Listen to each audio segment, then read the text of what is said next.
A situação da Rússia era uma miséria tão grande, um atraso tão grande, e ainda mais, com todo o cerco capitalista, a devastação que foi a guerra civil, enfim, a produção industrial da Rússia voltou a antes da Revolução Russa, a um nível antes da Revolução Russa.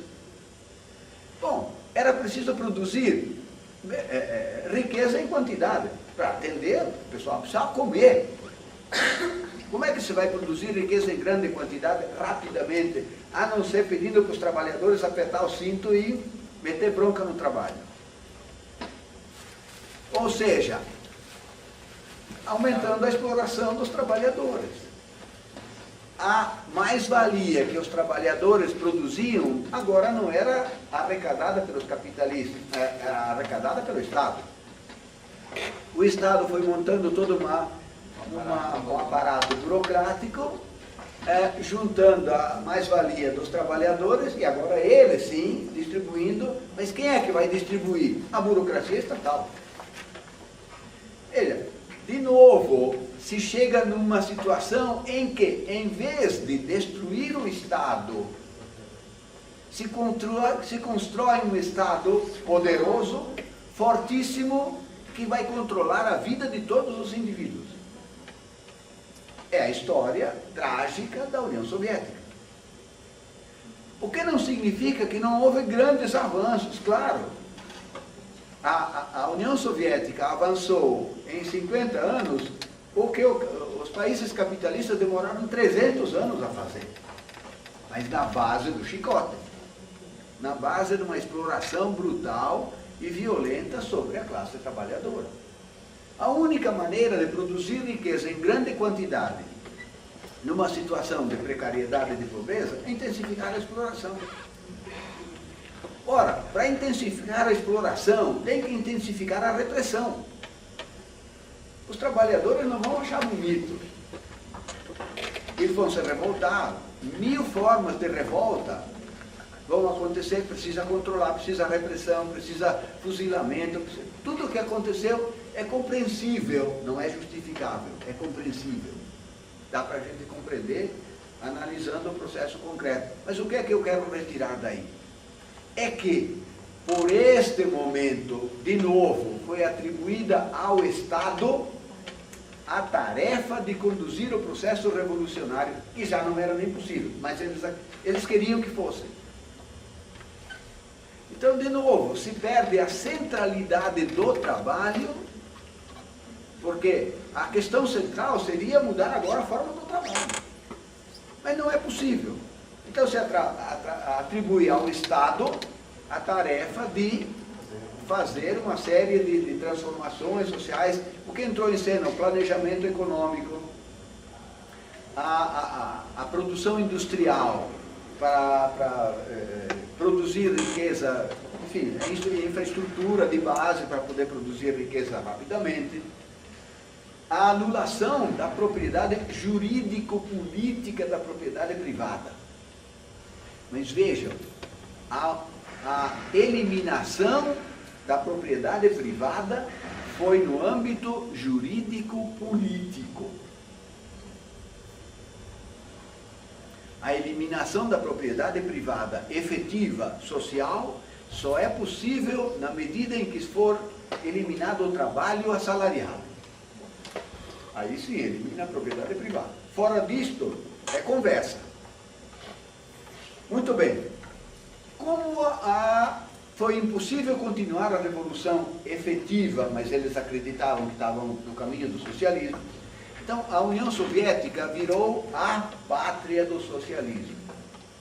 A primeira, veja, todo mundo considerava, quase todo mundo, considerava que esta foi uma revolução socialista. E que, bom, durante pelo menos uma década, mais ou menos de 1917 até 1930, por aí, há divergências entre os vários autores, até aí a coisa estava no caminho do socialismo. E depois deformou. Aí cada um vai dizer por que deformou, e, enfim, enfim, a questão, desde que você admita que houve uma revolução de fato socialista, a questão então vira assim, bom, quando é e por que deformou?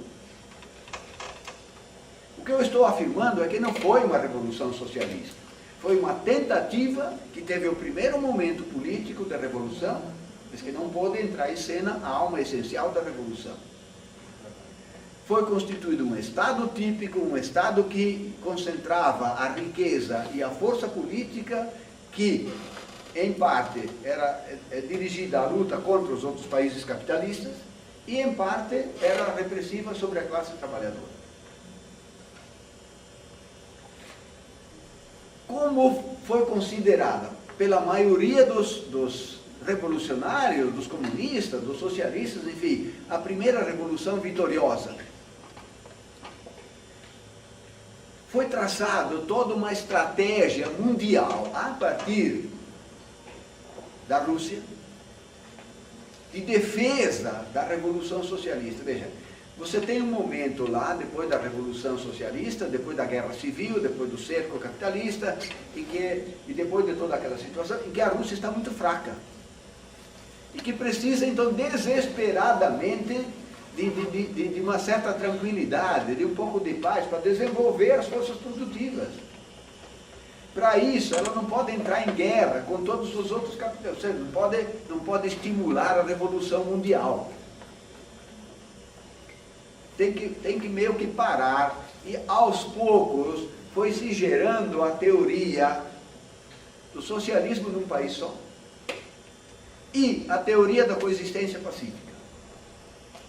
Veja, a teoria do socialismo, da possibilidade de um socialismo num país só, conflita radicalmente com a teoria marxiana. Mas eles contorceram tanto a teoria do Marx que nunca disseram, ó, isso é contra Marx.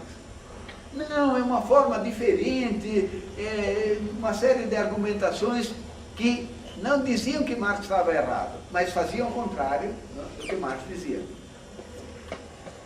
A revolução socialista num país só é uma primeira teoria, e enquanto essa revolução socialista neste país vai se fortalecendo, a gente não pode brigar contra todos os países capitalistas.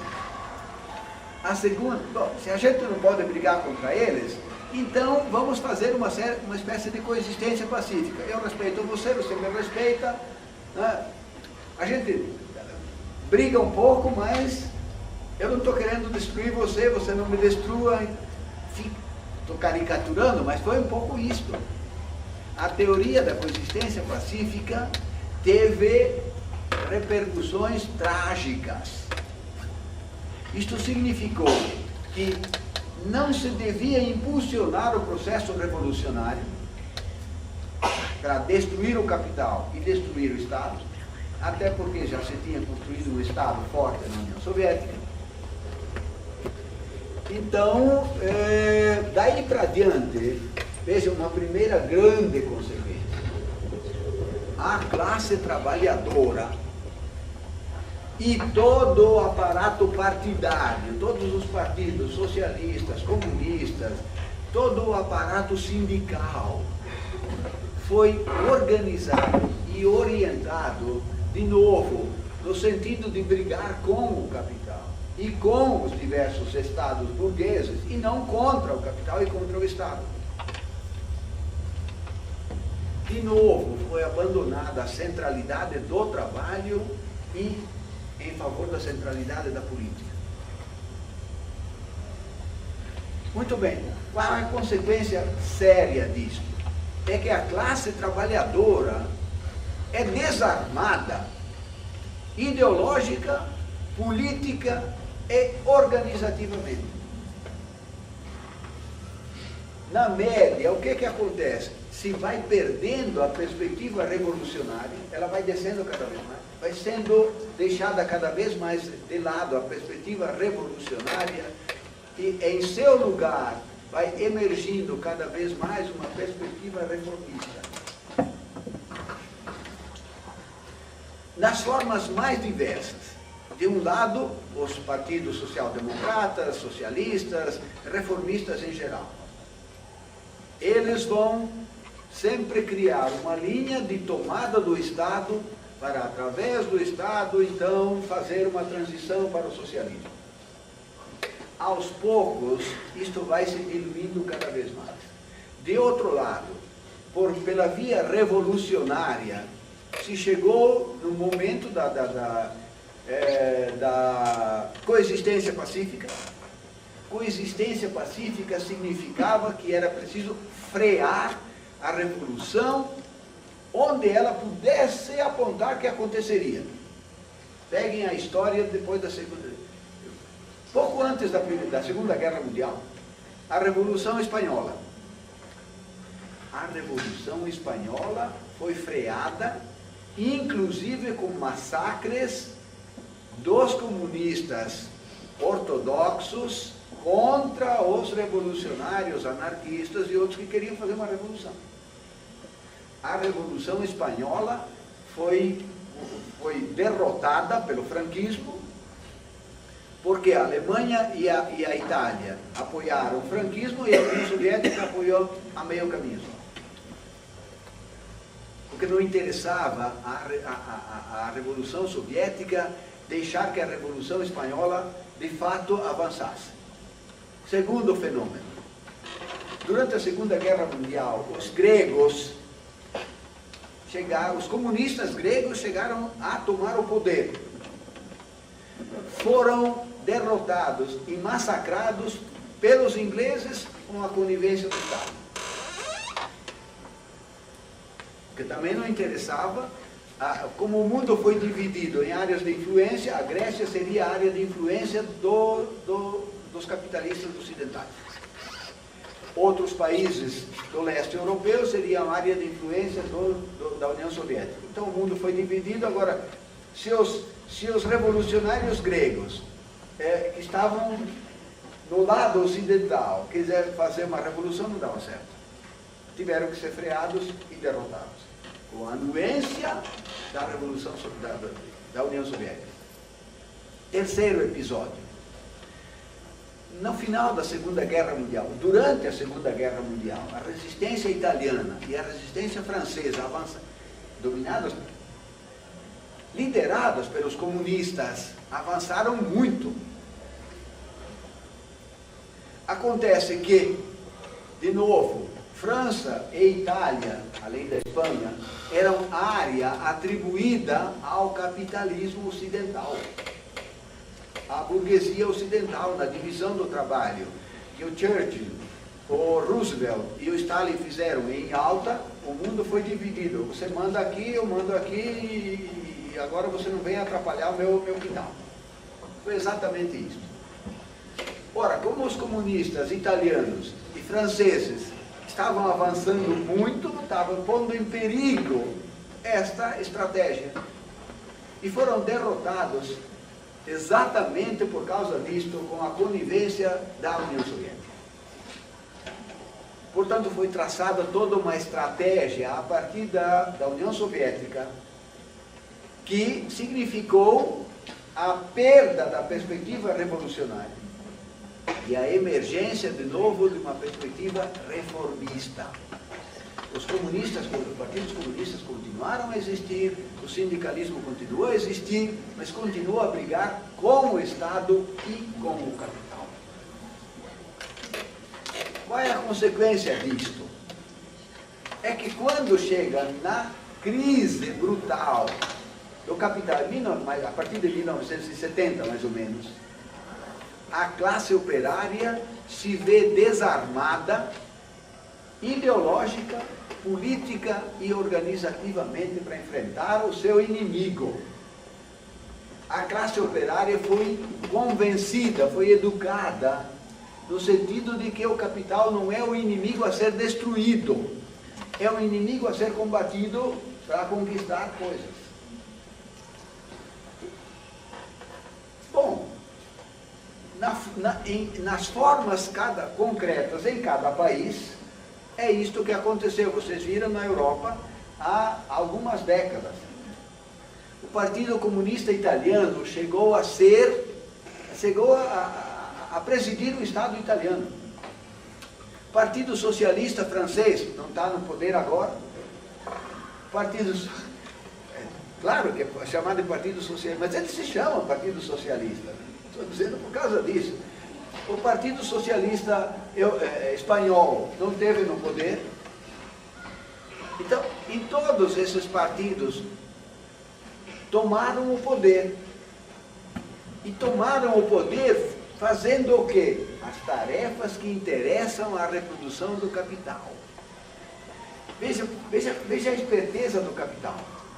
Como ele não podia continuar a ter o poder diretamente na sua mão, se vocês vão tomar o poder, tranquilo. Mas como o Estado não pode fazer o que o capital, deixar de fazer o que o capital manda, os partidos socialistas, e não importa o nome que se tem o Partido dos Trabalhadores, ou se tem outro nome, fazem exatamente as tarefas que interessam à reprodução do capital. Fazer essas tarefas significa permitir a acumulação cada vez maior da riqueza na mão dos capitalistas e, dependendo da conjuntura, deixar cair da mesa algumas migalhas para os trabalhadores. Se vocês compararem o que os capitalistas ganharam aqui no Brasil, nesses últimos governos, que se dizem representantes dos trabalhadores, e o que foi passado para os trabalhadores sob a forma de Bolsa Família, de acesso a políticas sociais, enfim, a distância é infinita. O Lula mesmo disse, os capitalistas nunca ganharam tanto dinheiro como no meu governo. Mas se isto é colocar o Estado a serviço dos trabalhadores, imagina o que não colocar. Em todos os países, de forma diferente, aconteceu isso. A classe operária foi atrelada aos interesses da burguesia via partidos comunistas, partidos socialistas, burocracia sindical.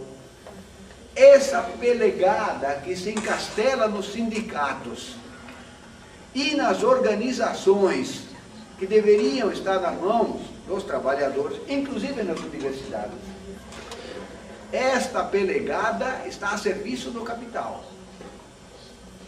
E ela ilude mais os trabalhadores porque ela encobre a verdadeira natureza das coisas. Quando o capitalista está lá gerindo o Estado, você sabe quem é ele, você sabe o que ele representa. Quando você elegeu o Partido dos Trabalhadores e diz que é representante dos trabalhadores e vai lá e faz o que ele faz, a coisa fica muito confusa para a maioria das pessoas. Porque a maioria das pessoas vê o imediato só. Veja a questão da aparência e da essência. A maioria das pessoas vê apenas o imediato, vê apenas a aparência. Poxa, eu ganhava ontem 50 pau, hoje eu estou ganhando 100. Porra, é uma melhoria danada. Eu espero que amanhã ganhe 200.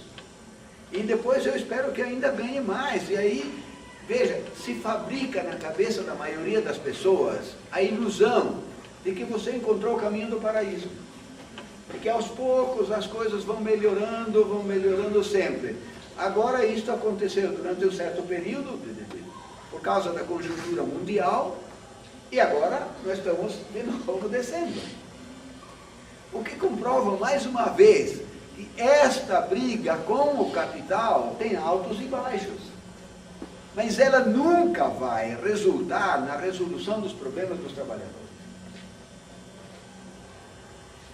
Bom, esta perda da perspectiva revolucionária e a emergência da perspectiva reformista teve dois aspectos. Primeiro, um aspecto teórico, segundo, um aspecto prático.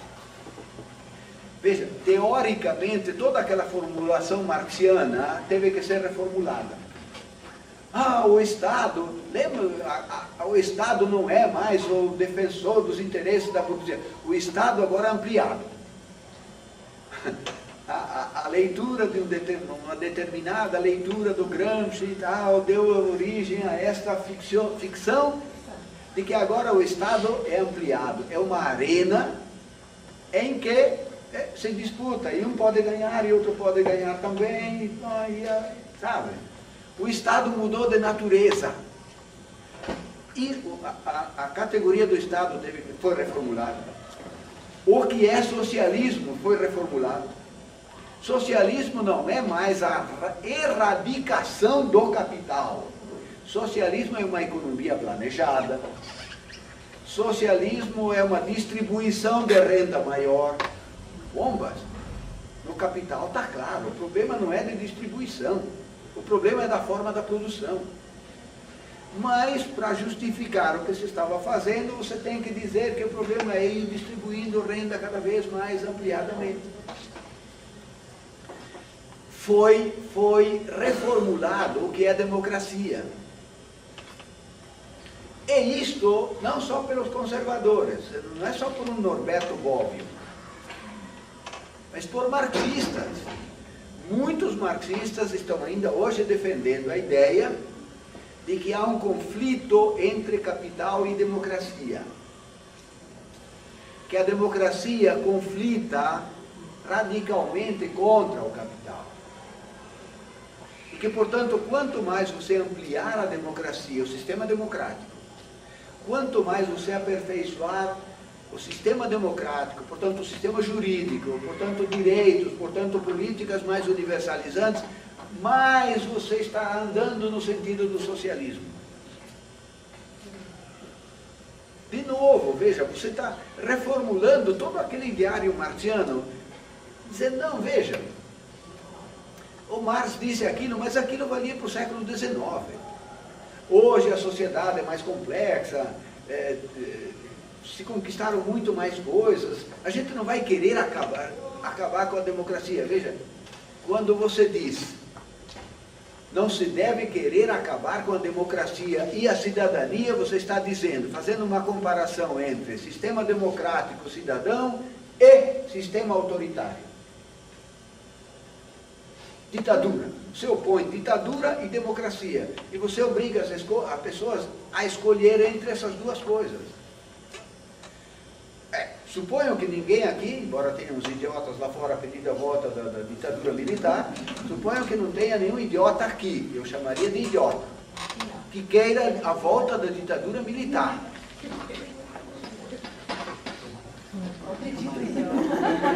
Eu acredito, eu espero que não. Eu espero que não. Ainda mais quem sofreu o que nós sofremos na ditadura militar. Mas é claro que você vai optar pela democracia. Eu jamais quero ditadura militar. Eu prefiro a democracia. Prefiro os direitos da cidadania. Prefiro esse espaço do que uma ditadura. O problema é que o dilema não é entre ditadura e democracia. O dilema verdadeiro é entre a forma da liberdade democrático-cidadã, que é a forma da liberdade possível sob o capital, e a liberdade plena possível no comunismo. Este é o verdadeiro dilema. Portanto, eu digo com todas as letras e com toda a tranquilidade, eu sou um antidemocrata, sim. Sou contra a cidadania, sim, mas não a favor da ditadura, a favor de uma liberdade maior. Se alguém ainda tem dúvida do que é cidadania, por favor. E eu sei que isso no setor da educação, do serviço social, das ciências sociais, a exaltação da democracia e da cidadania é demais.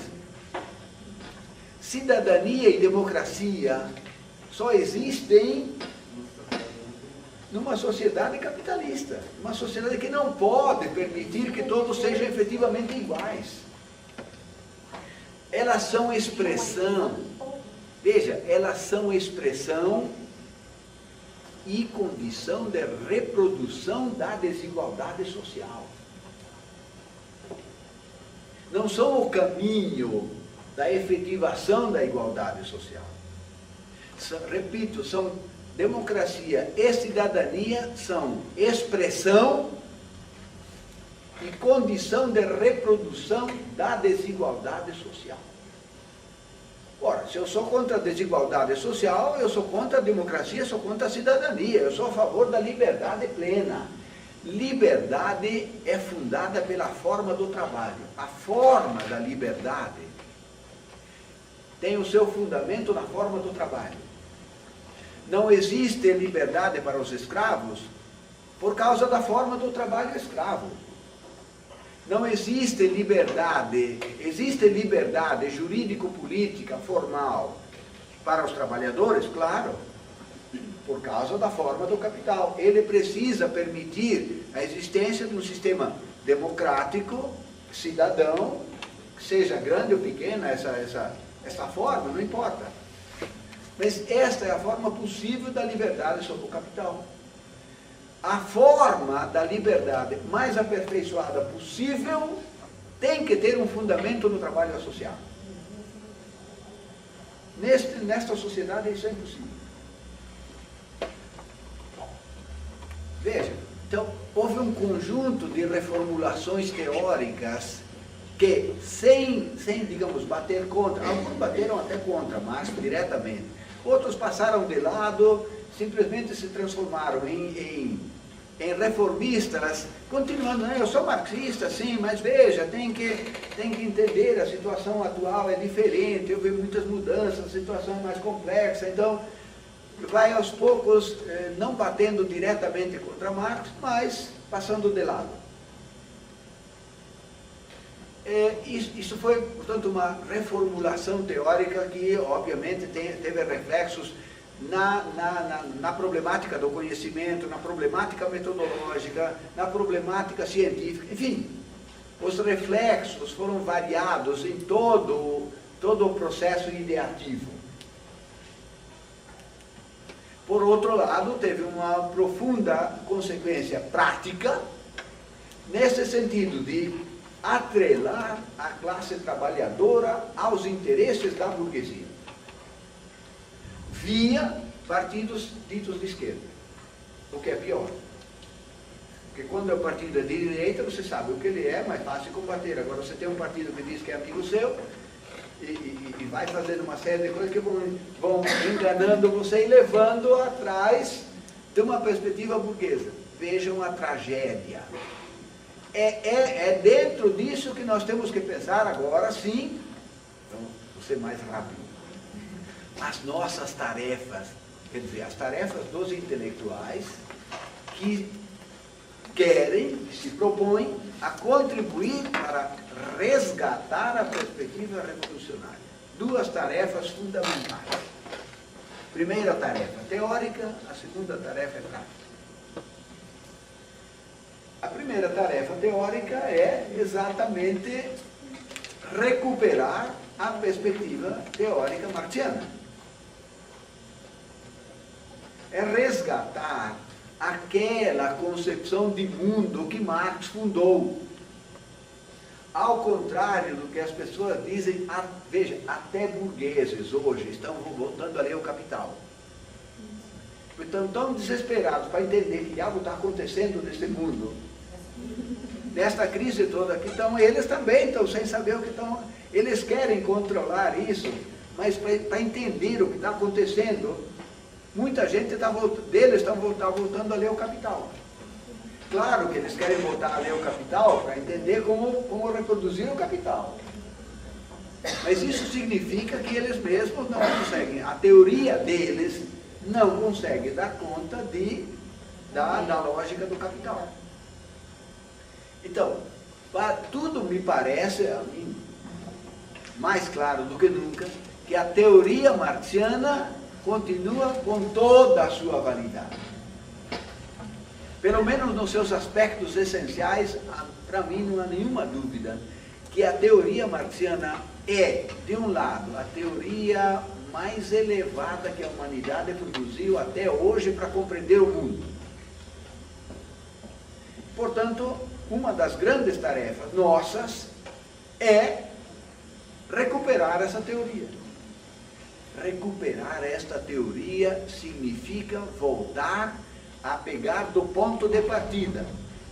Ponto de partida é a categoria do trabalho. A retomada da centralidade da categoria do trabalho e os seus desdobramentos é ponto fundamental. Veja, para quem assistiu o curso desses dias, eu procurei demonstrar que a classe operária tem um conjunto de demandas teóricas e essas demandas precisam ser claramente teorizadas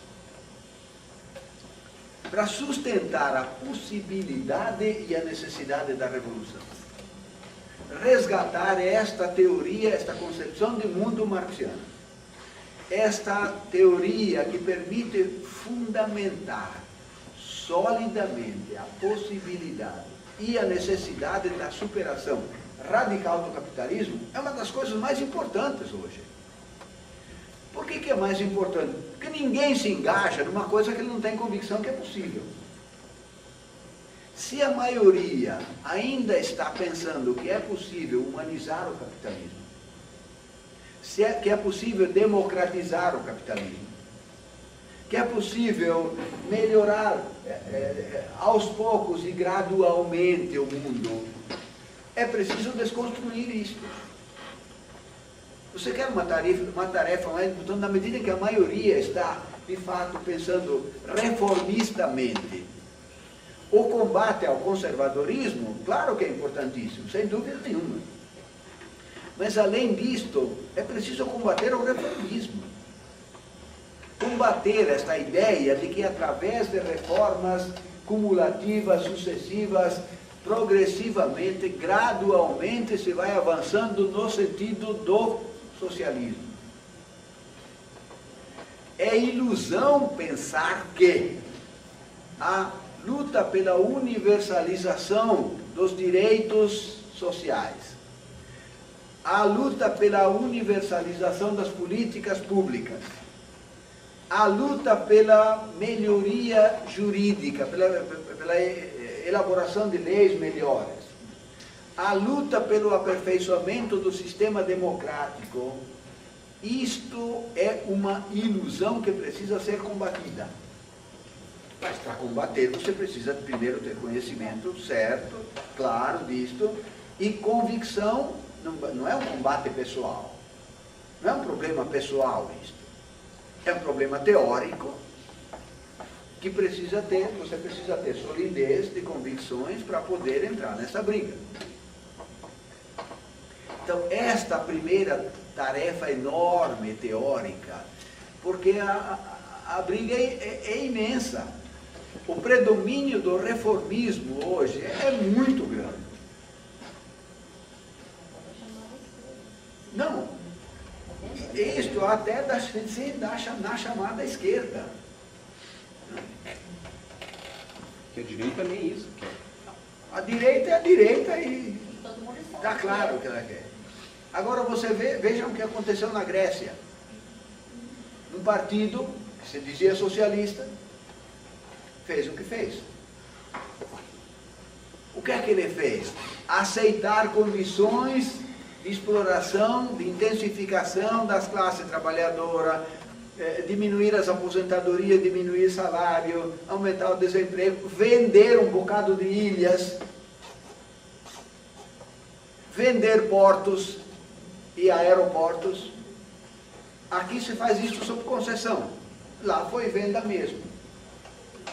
Mas isso por um partido dito de esquerda, que está carregando atrás de si a esperança de milhões de trabalhadores. Que foi o que aconteceu aqui, a mesma coisa. Desde que o PT assumiu o poder, carregando atrás de si as esperanças de milhões, inclusive da maioria dos trabalhadores, e gerando esta ilusão de que agora sim se conseguiu encontrar o caminho da redenção. Bom, Aí você tem que começar no meu campo, no campo da educação, no campo que eu trabalho especificamente, como é que se dá isto? Como é que se dá o reformismo? Como é que se dão essas ilusões? Tá? Como é que se deve, o que eu posso fazer para contribuir para recuperar essa perspectiva revolucionária? Suponho que a primeira coisa seja você se apetrechar. Não adianta eu querer. Algumas pessoas querem a receita final já. Mas se eu perguntar para as pessoas que querem a receita final, me demonstre que a revolução é possível, a maioria não vai saber. Como é que você quer contribuir para a revolução se você nem consegue demonstrar que ela é possível? E muito menos necessária. O primeiro compromisso é com você. E isto supõe, né, criar caos. Eu quis ser mais. Gentil. Supõe um estudo sério. Supõe um estudo sério daquelas obras que são as que mais contribuem para isto. Veja, eu não estou dizendo para vocês, só estudem Marx. Se eu dissesse para isso, eu estaria enganando vocês. Porque Marx foi o exemplo maior de que a gente deve estudar tudo o que é interessante para contribuir para esta nova concepção de mundo. Então eu digo para vocês, o autor fundamental é Marx. Sem ele a coisa não vai. Agora, só com ele a coisa também não vai. Então estudem Marx, estudem Foucault, estudem Bourdieu, estudem o que vocês quiserem. Mas o fio condutor, a lente sobre a qual vocês têm que estudar todos eles, é a ontometodologia marxiana. É a partir de... Veja, é a mesma coisa que você dizer. É melhor ver tudo a partir de cima da montanha do que estar no meio dela. É claro. Agora, o meio da montanha continua a existir. E para chegar no cimo da montanha, eu tenho que passar pelo meio dela. Então eu posso e devo utilizar todos os autores que eu possa utilizar. Até para fazer a crítica é preciso conhecê-los. Mas o padrão científico-filosófico mais elevado é o do Marx. Bom, esta é a minha convicção. Se você quer contribuir como intelectual revolucionário, ou seja, para transformar radicalmente o mundo, vai ter que se apoderar desta teorização. Até para fazer a crítica a todo o conservadorismo e a todo o reformismo. Isto significa sentar a bundinha na cadeira, na poltrona e estudar com seriedade. Mas isto significa também enfrentar a universidade com toda a sua burocracia. Significa de vez em quando pedir tempo. Nossa, eu vou ter que mudar esse Mas ao pedir tempo significa se comprometer a fazer um trabalho muito bom. Agora a vez da professora. Bata palma agora, professora. Agora bata palmas, tá bem?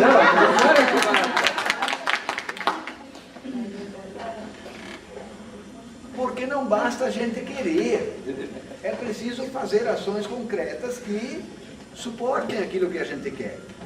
E sem uma teoria, sem recuperar a teoria revolucionária que orienta a ação prática, não vai haver revolução. Não vai haver transformação social e não só isto.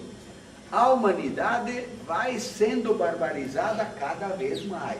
Então, ou você contribui para o processo revolucionário, ou por omissão, até contribui para o processo de barbarização da humanidade. Contribui sim, não. Mesmo assim contribui. Ou ativamente ou passivamente você contribui para a barbárie. Não existem três alternativas. Infelizmente, esta perda da perspectiva revolucionária foi gerando a ilusão de que existem três alternativas. Que existe a alternativa da reprodução, simplesmente, desta forma de sociedade. Existe uma perspectiva, uma alternativa revolucionária, mas que é muito difícil, provavelmente não é possível, e existe um terceiro caminho. E o terceiro caminho seria exatamente o da reforma gradual e positiva.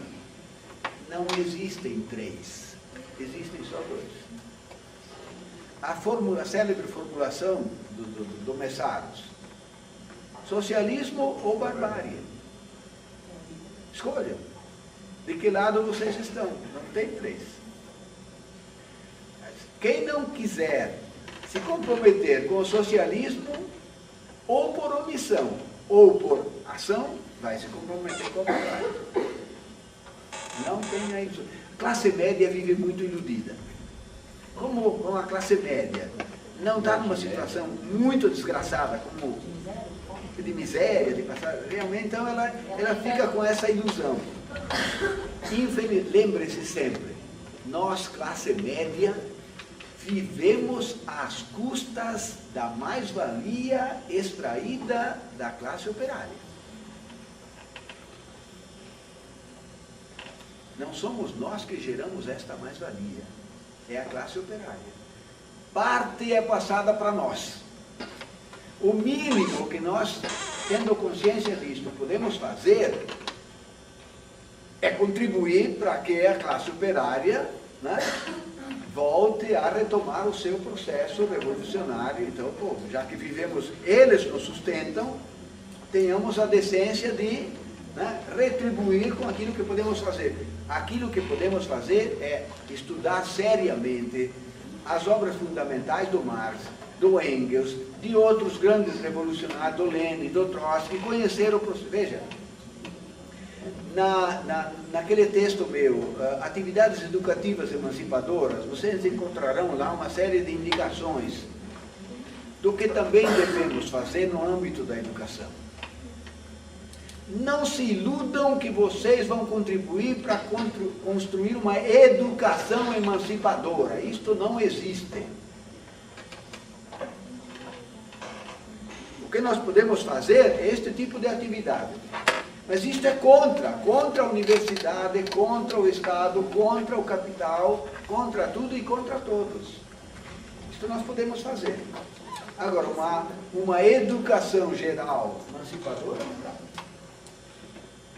Então, nós temos tarefas, assim, grandes a fazer, são pequenas no sentido imediato, mas é o que a situação geral hoje nos incumbe de fazer. A outra grande tarefa é a tarefa prática, aí é muito mais complicada. Essa tarefa teórica é fichinha face à outra. A grande, pelo menos é o que eu penso, a grande tarefa hoje é a classe trabalhadora, a classe operária voltar a assumir a direção do processo revolucionário. Esta classe operária que está atrelada ao projeto burguês, ao governo, ao Estado, se desatrelar do Estado, do governo e do capital, se organizar ideológica, política e organizativamente, independente do Estado e do capital. Isto não é pouca porcaria, é muita. É uma tarefa enorme, tem que ser realizada para chegar no objetivo, que é a transformação radical da sociedade. Como hoje a classe operária está profundamente atrelada ao projeto burguês, é uma tarefa enorme de todos aqueles que constituem a classe operária e que pretendem contribuir para o processo revolucionário, desatrelá-la do projeto burguês e fazer com que ela volte a colocar o seu horizonte revolucionário como uma perspectiva clara. Ou seja, uma independência ideológica, política e organizativa da classe operária é questão decisiva. Obviamente isso implica o combate ao reformismo, a toda a pelegagem sindicalista, obriga ao desenvolvimento de lutas, mesmo quando são parciais, com um caráter cada vez mais anticapitalista e antiestatal.